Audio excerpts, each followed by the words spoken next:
What is going on, guys? This is part 6 of the free wholesaling step-by-step course on YouTube, and you already know how this works, so let's just get right into the video.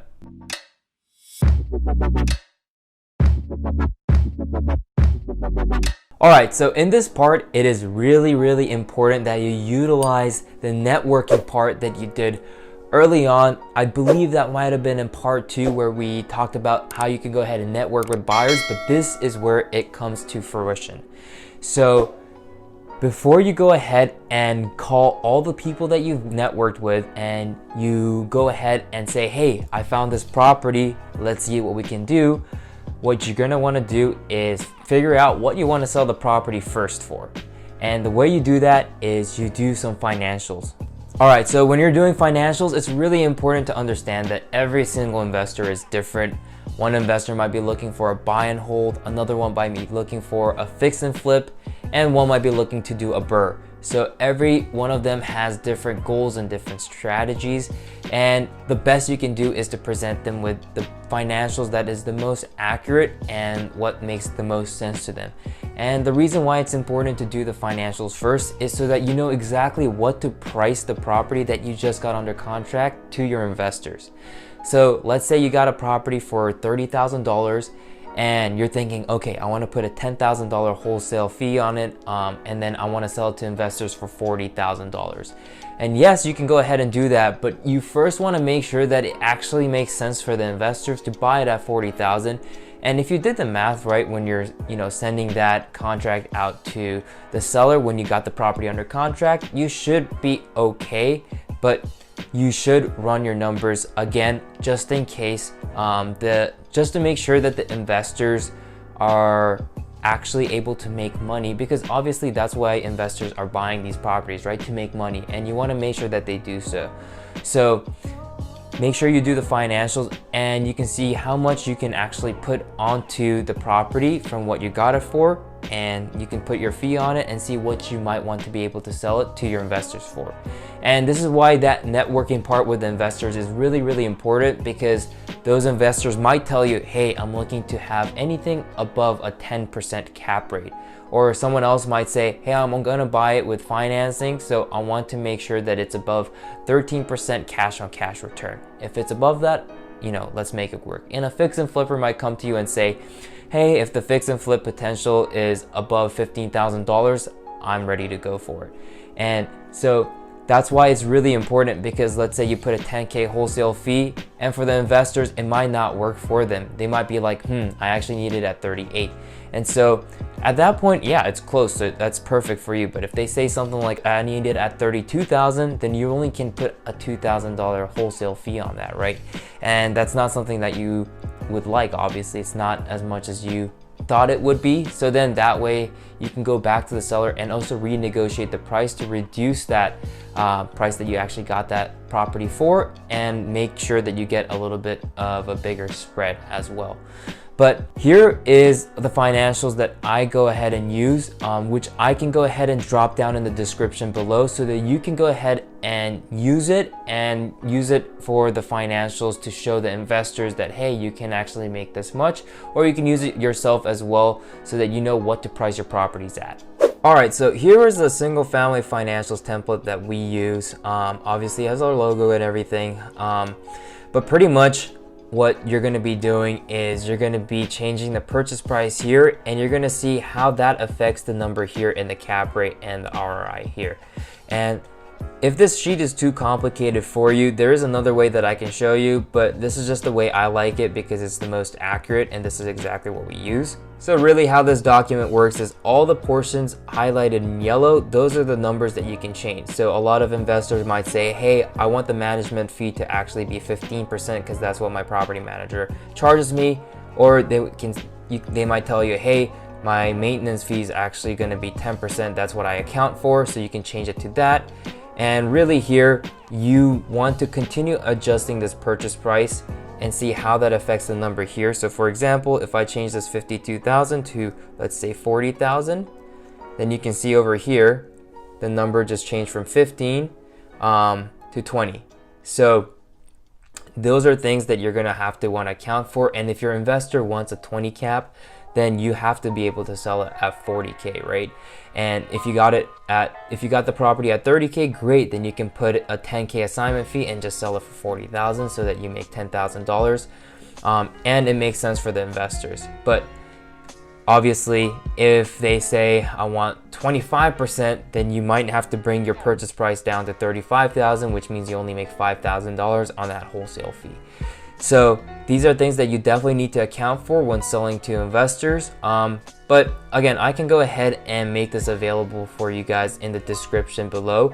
So then you can download, you can make a copy of it, download it, do what you want with it, and see if that might be able to help you. Now, if that financial sheet is a little bit too complicated for you and you really want something that actually does everything for you, you can go ahead and use the wholesaling calculator from BiggerPockets. You just have to type in BiggerPockets wholesaling calculator and it should be the first thing that pops up. But pretty much you can start a report, and once you put all the information in here, then you should end up with a result something like this. So I don't even know if this is a real address. I just put a random address in there.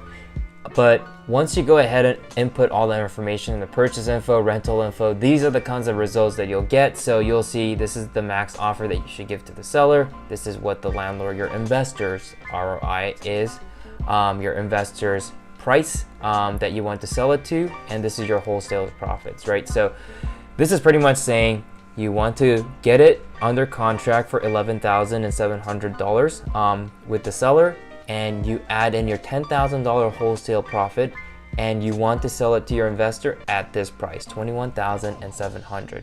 And this will still make sure that the landlord, your investor, makes 15% on their money, right? But you want to make sure that all the numbers are accurate when you're putting it in, so that your investor looks at this and says, yep, it's accurate. So you can also download this report and send it over to your investor and say, look, I did all the homework, I made sure that you'll make money, and pretty much this is the price that you're gonna tell him, hey, I'm gonna sell this to you for. And obviously he might be like, okay, well, I think this, and this, I need to be changed. I want it for 21,000. As long as you're still relatively close to what that investor is looking for, you should be fine. So if this is something that you wanna use, again, it's BiggerPockets wholesaling calculator, you're more than welcome to use this one. Or you're more than welcome to download that financial sheet that I had, which I will again leave in the description below. All right, so now that you figured out what you need to sell the property for, and you know exactly the price you want to sell it to the investors for, the next step for you is to go ahead and contact your investors. And so you should, again, from the part 2 of our video, I think that was part 2, but anyway, from that networking video that I made, you should be able to have a list of your cash buyers that you can go ahead and hit up and say, hey, I found this property, are you interested? So if you don't have that big of a list, let's say if you have about 100 to 150 people on there, I suggest you actually call every single one of them and get on the phone and say, hey, I got this property under contract. This is exactly in the area that you told me you're looking into. This is exactly the number of bed and bathroom that you wanted, and it's in the same range of the square footage that you're looking for. So this is, served to you in a silver platter. And I also have the financials backing the numbers that you're looking for as well, so that this deal makes sense for this purchase price. So by getting on the phone with them, you're gonna make a good rapport with those people, and you're also gonna be able to sell them a lot more on the phone. So that's what I would recommend if you have a smaller list. If you have a bigger list that you're working with, let's say over 1,000, or anywhere between, I would say anywhere between like 300 to 1,000 plus, it's gonna be really hard to call every single person or every single person on that list. So you might want to use something like an email software where you can mass email these investors. And so you can use MailChimp, you can use SendGrid, you can use Constant Contact. It really depends on you. It doesn't matter what you use. Just use something that works for you, that you're able to send a mass email marketing thing to the investors for. All right, so hopefully, fingers crossed, by contacting all those people on your cash buyers list, you were able to get 1 or 2, maybe even 3 buyers that are interested and who are looking to get started with you. And so the next step for you is to make sure that you get your assignment contract signed with these investors. And once that person signs that assignment contract, the next step for you is to go ahead and schedule an inspection.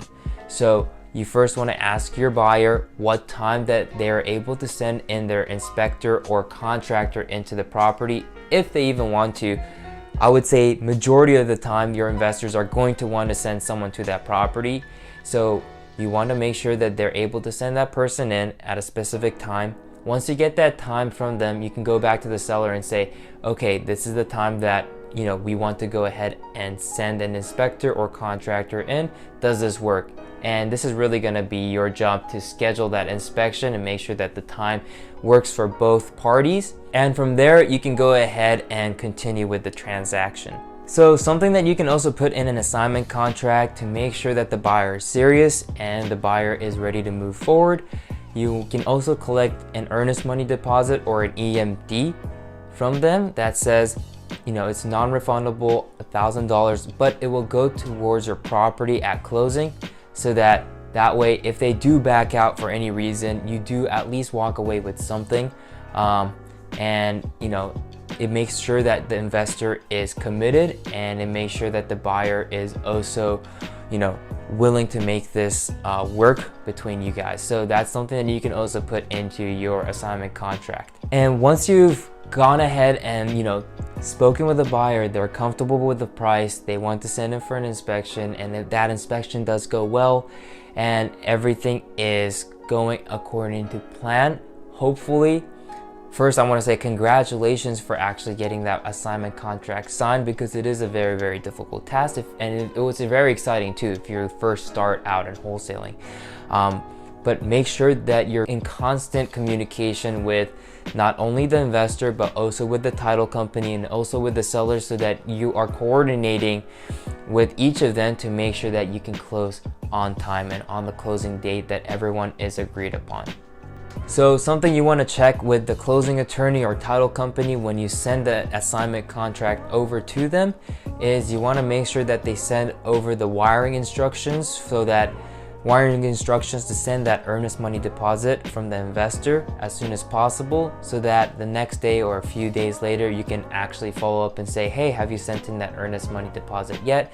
So that you can make sure that your buyer is still communicating with you and they're also still ready to move forward and proceed with that transaction.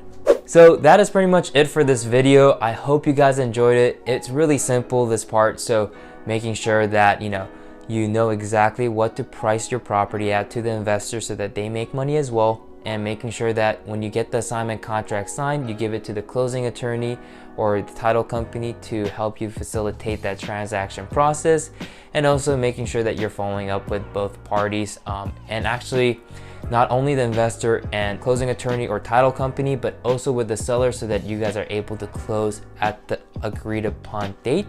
And also making sure that your investor is collaborating with you in terms of sending the EMD, making sure that they're sending all the necessary documents that the title company or closing attorney needs to close on time. So it's your job to make sure that you are facilitating this entire transaction and making sure that you're communicating with all parties to make sure that this happens. But thanks for watching, guys.